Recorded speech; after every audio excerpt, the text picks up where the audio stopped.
حضرت شیخ احمد قطوری رحمۃ اللہ علیہ بیان فرماتے ہیں کہ ایک مرتبہ میں مدینہ طیبہ میں حضور نبی کریم صلی اللہ علیہ وسلم کے روضہ اقدس کی زیارت کے لیے گیا ہوا تھا۔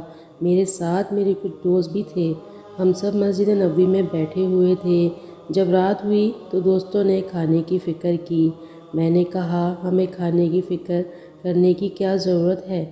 ہم تو آج حضور نبی کریم صلی اللہ علیہ وسلم کے مہمان ہیں۔ تھوڑی دیر کے بعد میرے دوست تو ادھر ادھر چلے گئے، لیکن میں تنہا مسجد نبوی میں بیٹھا رہا۔ نماز عشاء کی ادائیگی کے بعد میں اکیلا مسجد نبوی میں بیٹھا ہوا تھا کہ ایک شخص مسجد کے دروازے سے اندر داخل ہوا اور بلند آواز سے کہنے لگا، نبی کریم صلی اللہ علیہ وسلم کے مہمان کون صاحب ہیں؟